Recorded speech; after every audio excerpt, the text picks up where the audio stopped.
납득도 되지 않고 이해도 되지 않고 머리만 복잡해지는 것 같고, 아 진짜 이거 아닌 것 같은데 하나님 이건 진짜 아닌 것 같아요. 저에게 왜 이러십니까? 내 건강을 이렇게 나쁘시게 하면 제가 어떻게 하나님의 이름을 부르고 다니겠습니까? 제 상황을 이렇게 망가뜨리신다면 하나님의 이름에 먹칠하는 것 아닙니까? 라고 이야기를 하신다면 하나님께서는 거기에 대해서는 눈 하나 깜빡하지 않으실 겁니다. 안녕하세요. 성경 우리의 이야기 방도환 목사입니다. 지난 영상에서는 요단강의 이야기로 우리에게 처음 마주한 그 상황에 우리가 어떻게 결단할 것인지에 대해 말씀을 나누었다면, 이번에는 여호수아 5장에 있는 할례의 이야기로 조금 더 심화된 결단에 대해 이야기해 보고자 합니다.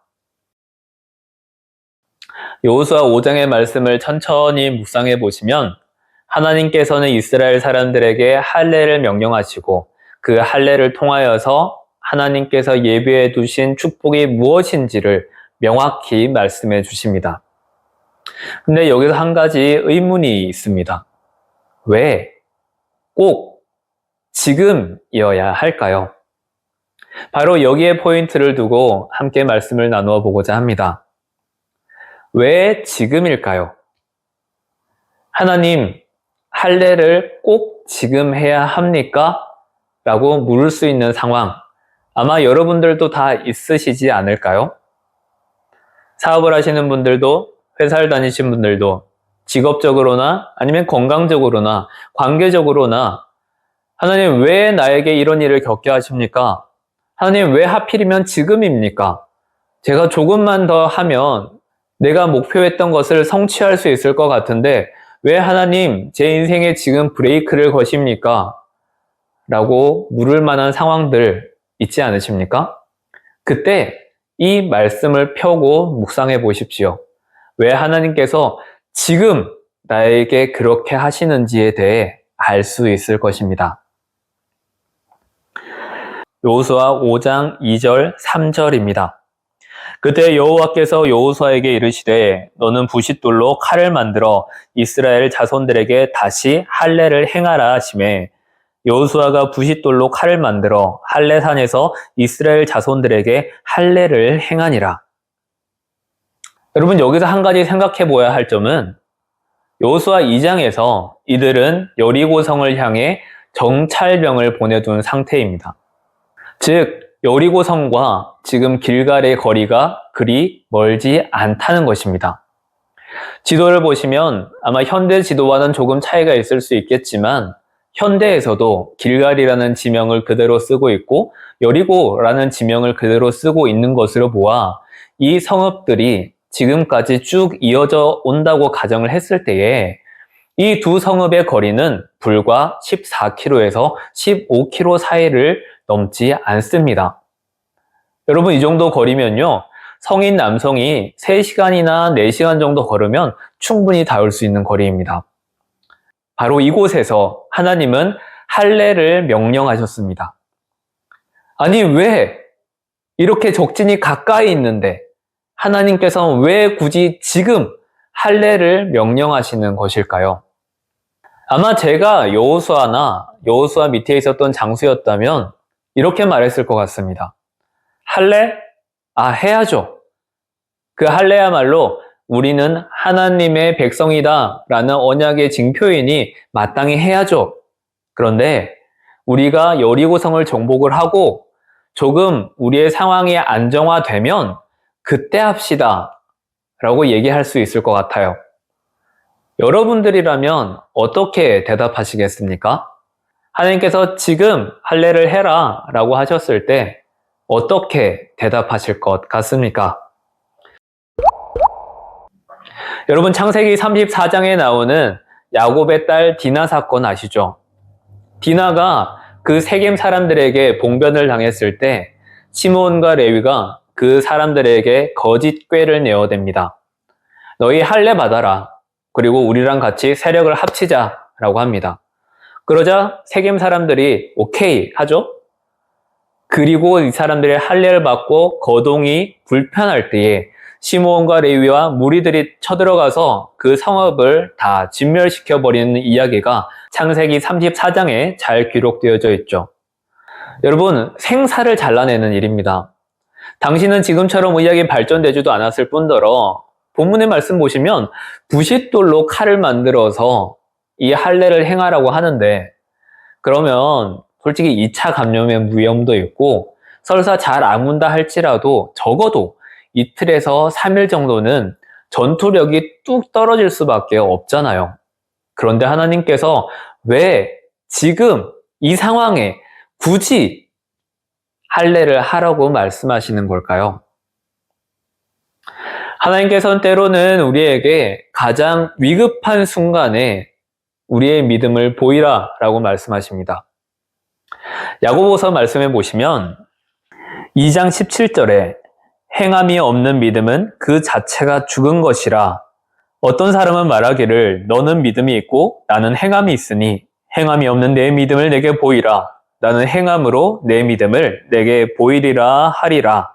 또 22절에 내가 보거니와 믿음이 그의 행함과 함께 일하고 행함으로 믿음이 온전하게 되었느니라 라고 기록하고 있습니다. 하나님께서는 내 인생의 가장 중요한 순간이라 여겨지는 바로 그때에 하나님께서는 그 믿음을 보이기를 원하십니다. 참 아이러니하지 않습니까? 우리의 상황 가운데 내가 생각했을 때 지금 내 건강이 얼마나 소중한지, 그리고 지금 내가 이 성과를 이룸에 있어서 얼마나 중요한 때인지 하나님 아시면서 왜 이러십니까? 하나님 저한테 도대체 왜 이러시는 거세요? 라는 원망이 터져 나오는 바로 그때가 우리의 믿음을 하나님께서 보시기에 가장 좋은 때로 여기는 것입니다. 여기서 좋다는 것은 하나님께서 보시기에 좋다는 거지 나에게 결코 좋은 상황이 아닙니다. 믿음의 관점에서 보았을 때는 좋은 시기이겠지만 우리가 흔히 생각할 수 있는 이성적 관점으로 보았을 때는 굳이 왜 지금, 하필이면 지금 그러십니까? 하필이면 저입니까? 하필이면 이 돈입니까? 하필이면 이 지위입니까? 라고 포기할 수 없는 상황에 이르렀을 때 하나님께서는 이렇게 요구하실 때가 있단 말입니다. 아브라함이 이삭을 번제로 드려야 할 때도 생각해 보십시오. 가장 소중한 그 아들을 하나님께서 원하십니다. 이것조차도 네가 나에게 제물로 드릴 수 있느냐? 라고 말할 때에 아브라함은 결단하였죠. 물론 오늘의 본문을 보시면 할례를 명령하시고 이 사람들이 별말 없이 할례를 행한 것처럼 나와져 있습니다.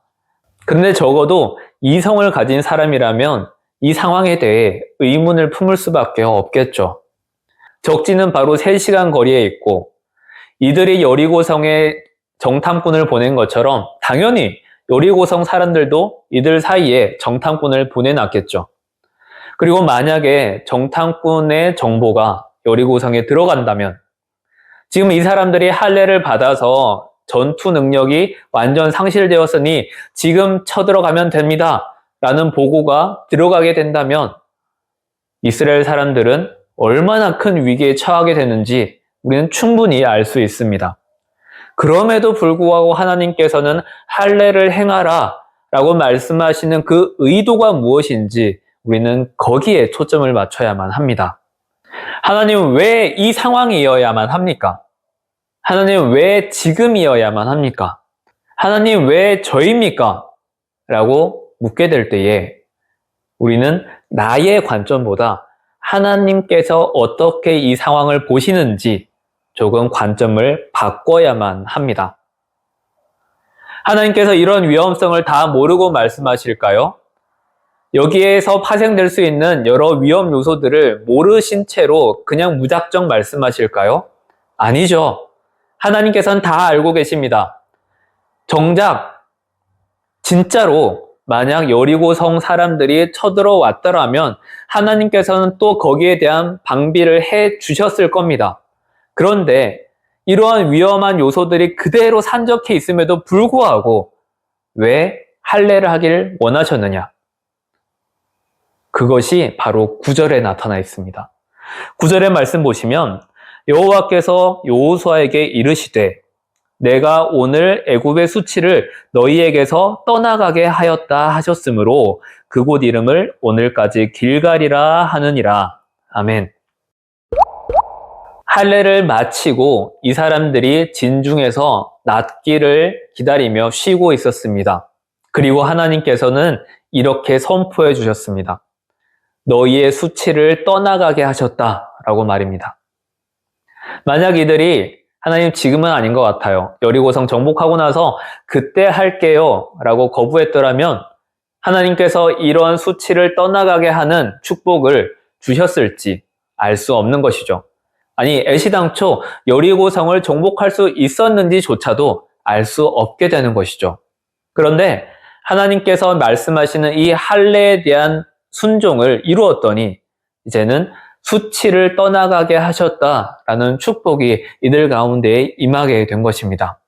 여러분 언제나 깨달음은 나중에 오다 보니 우리는 흔들릴 수밖에 없습니다.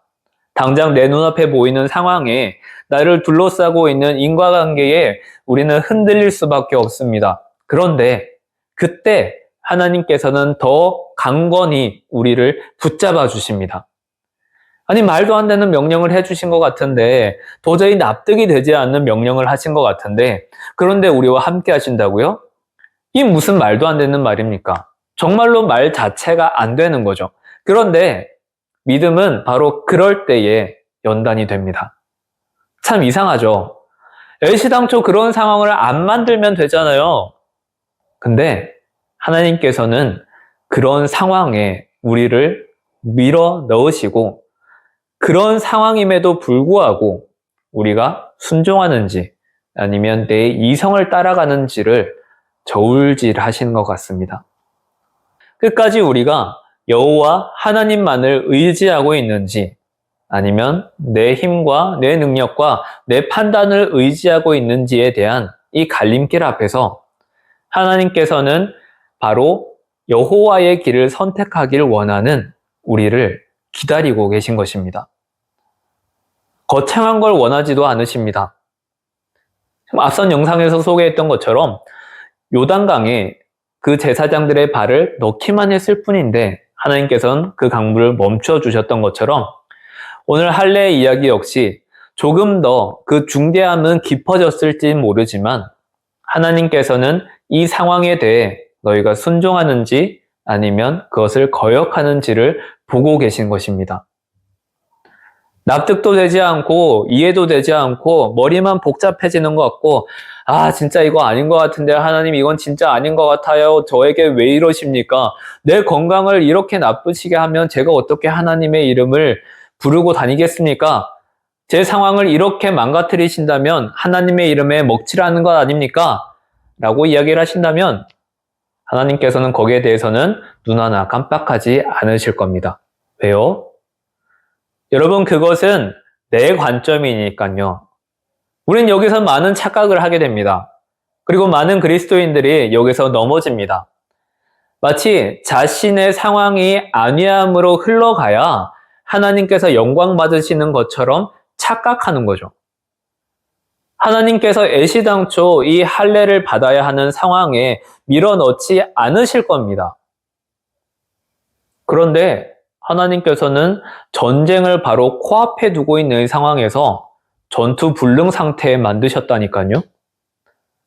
바로 이 상황은 우리의 관점으로는 도저히 이해가 되지 않을 겁니다. 그런데 하나님의 관점에서 이해를 해보시면 외부적 위협은 하나님께서 얼마든지 막아내실 수 있는 능력이 있으신 분이죠. 그런데 하나님께서 이스라엘에게 원하시는 것은 너희가 다시 내 언약의 백성이라는 표식을 새겨라. 그리고 순종해라. 그리하면 내가 애굽의 수치를 너희에게서 떠나가게 해줄 것이다. 라는 이 말씀이 이미 우리에게 선포되어져 있는 것이나 마찬가지입니다. 같은 상황임에도 어떤 관점에서 보느냐에 따라 축복이냐 아니면 실패냐 이것은 우리 앞에 놓여져 있습니다. 이 갈림길 앞에서 하나님께서 우리에게 좁은 문으로 들어오라 라고 말씀하시는 것. 이제는 우리에게 결단의 시간만 남아 있습니다. 이 영상을 보시는 우리 귀한 성도님들, 하나님께서 왜 내게 이러한 상황을 주시는지 원망하기에 앞서 하나님께서 나에게 어떤 것을 얻길 원하시는지, 어떤 믿음의 성장을 원하시는지에 대해 하나님의 입장에서 생각해 보시면 좋겠습니다. 하나님께서 분명히 인도해 주실 것입니다. 하나님께서 말씀하셨으니 분명히 책임져 주실 것입니다. 주님이 우리와 함께 하십니다. 임마누엘의 하나님, 여호와 이레의 하나님, 우리와 함께 하십니다. 여호수아처럼 믿음으로 그 길을 걸어가실 수 있기를 주님의 이름으로 기원드립니다.